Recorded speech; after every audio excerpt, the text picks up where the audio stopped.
আসসালামু আলাইকুম দর্শক শ্রোতা। তো দর্শক শ্রোতা, সম্পূর্ণ ভিডিওটি কিন্তু আপনারা কন্টিনিউ করবেন, কারণ আজকে এমন একজন পার্সনকে নিয়ে কথা বলতে চলেছে। তিনি আর কেউ নয়, আমাদের সবার প্রিয় মিরাজ আফ্রিদি। তিনি আমাদের উদাহরণ, তিনি আমাদের সামনে পথ চলার ইন্সপিরেশন।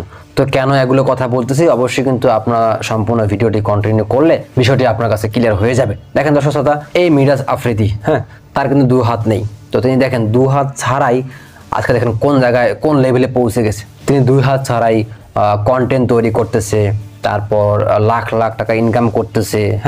তারপর দেখা গেল অন্যায় বিপদে ঝাঁপিয়ে পড়া। এরপর দেখেন তার আন্ডারে একটা এতিমখানা আছে, তিনি সেই এতিমখানা চালান, ঠিক আছে। এরপর তিনি একটা সেলুন দিয়েছেন, মানে চুল কাটার একটা দোকান দিয়েছেন আর কি। তো দেখেন আসলে আমরা কি করতে পারছি, আমাদেরকে তো সুস্থভাবে তৈরি করেছে, কিন্তু আমরা কজনই পারছি এতদূর পর্যন্ত আসতে, কজনই পারছি। দেখেন সে যে দু হাত নেয়, তাকে কিন্তু ছোটকালে অনেক অপমানিত হতে হয়েছে।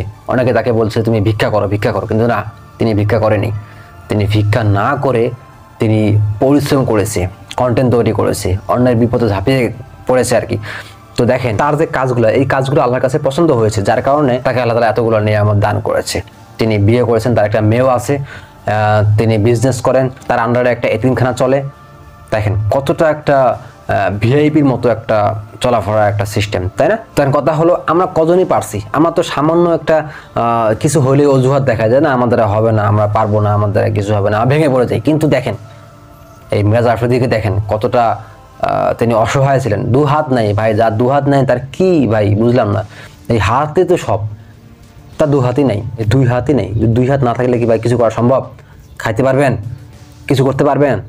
সবচেয়ে বড় কথা হলো ওইটা করতে পারবেন, মানে ওইটা বলতে যে ওয়াশরুমে, মানে কি যারা মানে টয়লেটের কথা বলতেছে আর কি, যাই হোক অন্য কিছু ভাইবেন না। তো দেখেন ওইটা করতে পারবেন, পারবেন না, খুবই কষ্ট হবে। তো তিনি তারপরও অনেকটাই কষ্ট করে, অনেকটাই পরিশ্রম করে আজকে এই জায়গায় পৌঁছেছে। তবে হ্যাঁ, তাকে অনেকেই সাহায্য করেছে, অনেকেই তাকে তার চ্যানেলটা প্রমোট করে দেওয়ার ব্যবস্থা করেছে, তাই না? তার নাম কিন্তু মিরাজ। তো মিরাজ আফ্রিদি কেমনে আসলো? কারণ আফ্রিদি ভাইয়ের কাছে গিয়ে তিনি বিষয়টা শেয়ার করেছেন, আফ্রিদি ভাই তাকে হেল্প করেছে এবং তার সাথে তিনি আফ্রিদি ভাইয়েরও মোটামুটি একজন ফ্যান। তো যার কারণে আফ্রিদি ভাইকে ভালোবেসে তিনি তার নামের সাথে আফ্রিদি ভাইয়ের নামটা অ্যাড করে দিয়েছেন। তাহলে মূলত কি নাম হলো? মিরাজ আফ্রিদি।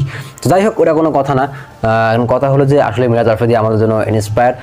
তাকে দেখে আমাদের শেখা উচিত, তাকে দেখে আমাদের আরো সামনে কাজ করার জন্য এগিয়ে আসা উচিত। আসলে ছোটখাটো বিষয় নিয়ে আসলে ভেঙে পড়া উচিত না। আমাদের যা আছে তাই দিয়েই পরিশ্রম করা উচিত। যেটা করতে চাচ্ছি সেটাই অনর্গল করার ইচ্ছা পোষণ করা উচিত।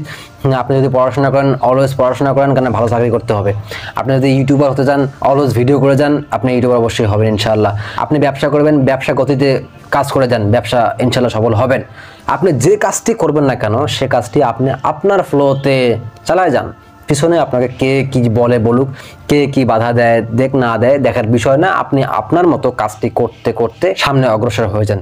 অবশ্যই ইনশাআল্লাহ তাআলা আপনার সকল মনের আশা পূরণ করবেন, আমিন। তো দর্শক, আসলে মিরাজ আফ্রিদি ভাইকে নিয়ে ভাবলাম বেশ কিছু কথা বলার চেষ্টা করি ভিডিওতে, তাই তো বসে বললাম এবং বেশ কিছু কথাও বলে ফেললাম। তো আপনারা কারা কারা মিরাজ আফ্রিদি ভাইয়ের ভিডিওগুলো দেখেন বা তাকে আপনারা পছন্দ করেন, অবশ্যই কিন্তু আপনারা কমেন্ট বক্সে জানিয়ে দিবেন। তো ঠিক আছে, আসেন ভিডিওটি আমরা এবারের মতো শেষ করি। ভালো থাকবেন, আল্লাহ হাফেজ।